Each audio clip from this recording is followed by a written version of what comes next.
मैंने अपनी इस छोटी सी लाइफ में जितनी भी वेब सीरीज देखी है उनमें से बेस्ट 7 लाया हूँ आपके लिए। फौरन इस चैनल को सब्सक्राइब कर देना अगर इस लिस्ट की कोई एक भी सीरीज आपको पसंद ना आए तो। लेकिन अगर अब आपको इस लिस्ट की सारी वेब सीरीज पसंद आ चुकी है तो चैनल को सब्सक्राइब ना करके आप मेरे हक पर डाका डालोगे। इस लिस्ट में जो सीरीज है वो मेरी पर्सनल फेवरेट है, तो प्लीज अगर कोई फेमस सीरीज आ जाती है तो याद रखना ये लेस नॉन वेब सीरीज की लिस्ट नहीं बल्कि मेरी पर्सनल फेवरेट वेब सीरीज की लिस्ट है। इस लिस्ट की हर सीरीज में मैं आपको अपना एक फेवरेट कैरेक्टर भी बताऊंगा जिससे आपको और इंटरेस्ट बनेगा इस लिस्ट की सीरीज देखने का। तो अभी के लिए आप जैन की सुनो।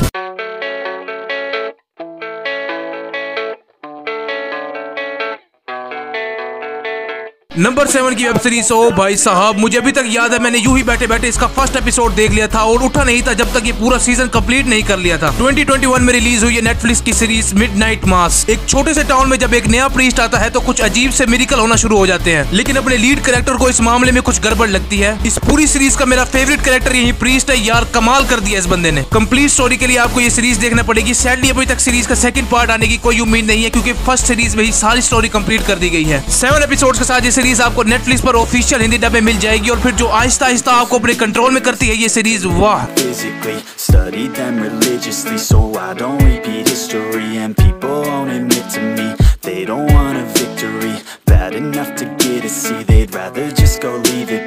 नंबर 6 पर है 2021 की Korean science fiction thriller silent C.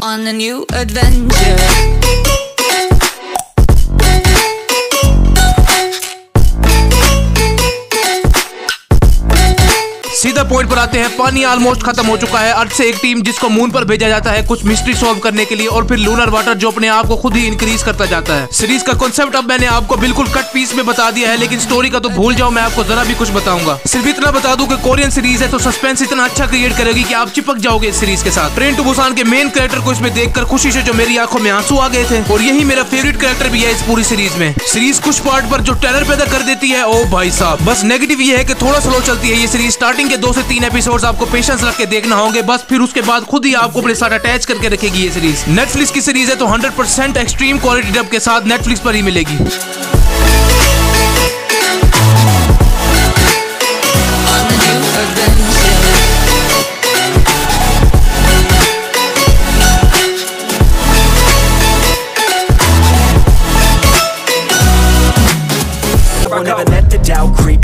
Gotta pop a couple more aspirin. I don't think I'll ever let you in.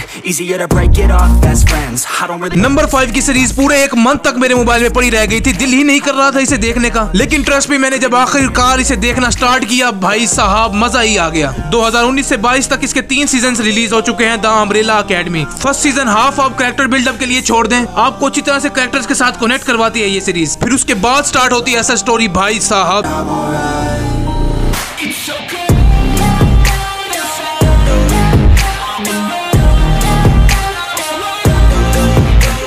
ये पनौती अकेडमी ज्यादा और अम्ब्रेला अकेडमी कम हो जाती है। मतलब 3 अलग अलग टाइम लाइन्स में 3 अलग अलग कयामतें खड़ी कर देते हैं ये लोग। सीरीज के सीजन 3 का तीसरा या चौथा एपिसोड मेरा मोस्ट फेवरेट है, जिसमें द ग्रैंडफादर पैराडॉक्स को जिस तरह एक्सप्लेन करते हैं टोटली ऑसम। सीरीज में नंबर 5 मेरा मोस्ट फेवरेट कैरेक्टर है हरामी एकदम। अम्ब्रेला अकेडमी, स्पैरो अकेडमी, पनौती अकेडमी, किस किस तरह की अकेडमी दिखा दी है इन्होंने। कंप्लीट सीरीज नेटफ्लिक्स पर हिंदी में अवेलेबल है।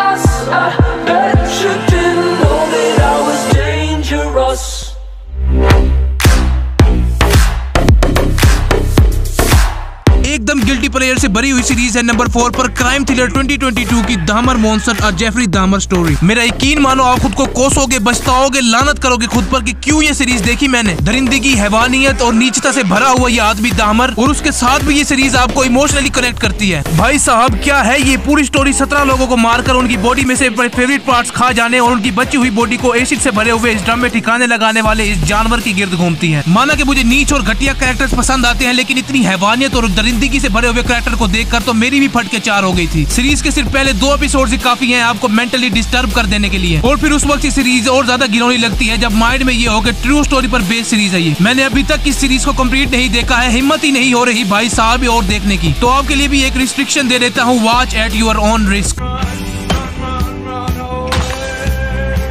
नंबर 3 पे टाई हो चुका है दो सीरीज के बीच में। पहली है 2021 की one of the best series squid game. Korea क्या बना सकता है और क्या बना दिया, इससे बेस्ट एग्जांपल आपको मिल ही नहीं सकती। दुनिया की 91 कंट्रीज में नंबर 1 ट्रेंडिंग पर चलने वाली सीरीज की स्टोरी बताकर मैं अपना मजाक हरगिज नहीं उड़वाना चाहता, क्योंकि मुझे 99% श्योरिटी है कि आप लोगों ने ऑलरेडी इस मैथिक की सीरीज को एंजॉय कर लिया होगा। और मैं पहले ही डिस्क्लेमर दे चुका हूँ कि अगर कोई फेमस सीरीज आ जाए तो जरा पेशेंस रखना, ये मेरी पर्सनल फेवरेट सीरीज है। सीरीज के दो कैरेक्टर्स मेरे फेवरेट है। पहला लीड कैरेक्टर सियोंग जी, इसकी दरिया दिली और इंसानियत पर दिल आ गया था मेरा। और दूसरा इस सीरीज का मोस्ट हरामी कैरेक्टर चू सैंग वू। अब यकीनन आप सोच रहे होंगे कि हरामी तो ये बंदा है, तो हाँ ये भी नीच है, लेकिन इस बंदे के लेवल का नहीं। मस्ट वॉच सीरीज अगर आपने नहीं देखी तो बहुत बड़ा क्राइम कर बैठे हो। खुद को एक दिन के लिए नेटफ्लिक्स के हवाले करो और देखो इसे।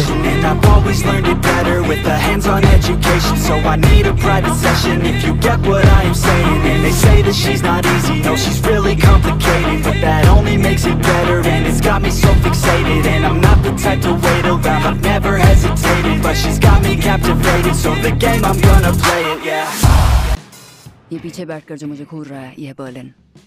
इसके नाम का वारंट निकल चुका है। 27 चोरियां, हीरे जवाहरात, एंटीक्स और बड़ी गाड़ियां। उसने सबसे बड़ा हाथ मारा था शॉज़-एलीज़े पेरिस में, जहां उसने 434 बेशकीमती हीरे चुराए। वो तालाब में तैरते मगरमच्छ जैसा है। उसके साथ तैर तो सकते हो, मगर जान हलक में लेकर। यही हमारी चोरी का इंचार्ज है। और दूसरी 2017 से 21 तक 5 सीजन्स वाली most famous series money heist. Personally मुझे स्क्विड गेम इससे ज्यादा पसंद आई थी, पर नहीं भाई साहब, ये भी हरगिज कम नहीं। मुझे अभी तक याद है जब मेरे दोस्त मुझे ये सीरीज रिकमेंड करते थे और मैं कहता था ये बेकार है, लेकिन अब मैं समझ गया हूँ कि किसी चीज को एक्सपीरियंस किए बगैर उसके बारे में कमेंट्स कर देना एकदम गलत है। सीरीज का एक एक कैरेक्टर अपने आप में लेजेंडरी है और अब सबको ये अच्छी तरह पता होगा कि ये आपको कहाँ से मिलेगी।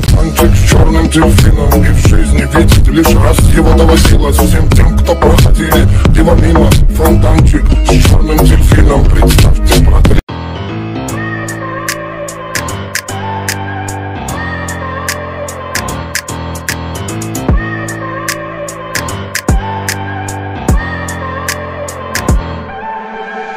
I look at people and I wonder all day, who are you and you are not the one. Number 2 पर फिर से कंपटीशन है दो सीरीज के बीच में, एक डीसी की और एक मार्वल की। पहली मार्वल की मेरी मोस्ट फेवरेट सीरीज है लोकी। भाई साहब कमाल यार, एकदम यूनिक स्टोरी और जबरदस्त कैरेक्टर्स की परफॉर्मेंस। अब पूरे एमसीयू यूनिवर्स में मेरा फेवरेट कैरेक्टर ही लोकी है, एकदम नीच। मेरा आप लोगों से एक मासूमाना सा सवाल है, क्या आपने मार्वल की किसी भी मूवी में इस बंदे लोकी को किसी लड़की को घूरते हुए भी देखा? नहीं, लेकिन भाई साहब इस सीरीज में जब इसे अपने ही फीमेल वर्जन के साथ प्यार हो जाता है तो वो भी अपनी नेचर से मजबूर होकर इसे धोखा दे जाती है। मतलब लोकी ने लोकी को धोखा दे दिया यार। सीरीज का सेकंड सीजन भी ऑन द वे है और 2023 में रिलीज होने जा रहा है।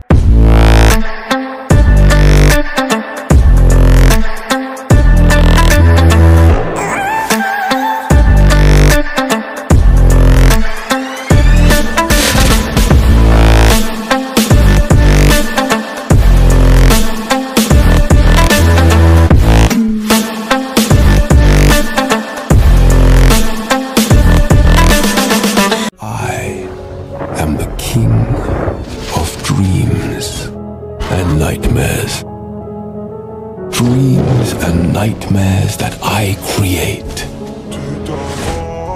and which I must control. दूसरी डीसी की हाल ही में रिलीज हुई सीरीज है द सैंडमैन। इस सीरीज का ट्रेलर देखकर ही मैंने इस बात का आइडिया लगा लिया था कि झंडे गाड़ने वाली है और ऐसा ही हुआ। पर मुझे ये नहीं लगा था कि पर्सनली तौर पर भी ये सीरीज मुझे इतना ज्यादा पसंद आ जाएगी। सीरीज में मेरे हिसाब से 3 अलग अलग स्टोरीज दिखाई गई हैं।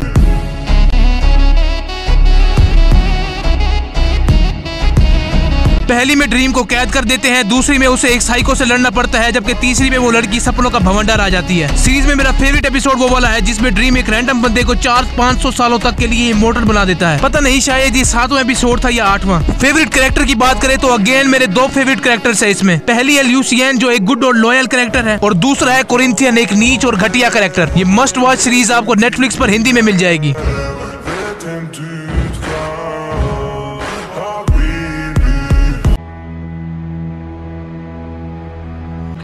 नंबर 1 पर भाई साहब ये क्या देख लिया, मेरी आज तक की देखी हुई नंबर 1 वेब सीरीज है ये। 2019 से 22 तक 3 सीजन्स के साथ मैथिक एपिक और legendary series love death plus robots.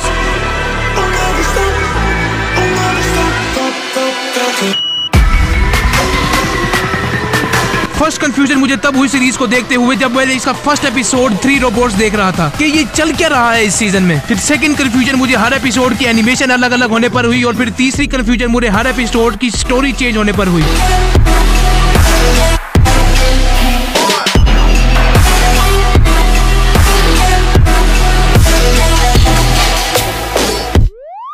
और फिर फोर्थ कंफ्यूजन मुझे हर एपिसोड की ड्यूरेशन देखते हुए हुई, मतलब सिर्फ 5 से 10 मिनट के ऑलमोस्ट ज्यादातर एपिसोड है। सिर्फ कुछ ही एपिसोड ऐसे हैं जो 15 मिनट के हैं। इतनी कम ड्यूरेशन में एक पूरी स्टोरी कंप्लीट कर दी गई है। ये वाकई एक काबिल तारीफ आर्ट है। सीरीज का मेरा favourite episode the drone giant है, जिसकी स्टोरी जे.जी. बलार्ड ने लिखी है और फैन हो गया हूँ मैं इनका। एक बार अगर आपने ये सीरीज देखना स्टार्ट कर दी, there is no going back. मेरी तरफ से हाईली रिकमेंडेड ये कंप्लीट सीरीज आपको आउटस्टैंडिंग हिंदी डब के साथ नेटफ्लिक्स पर मिल जाएगी।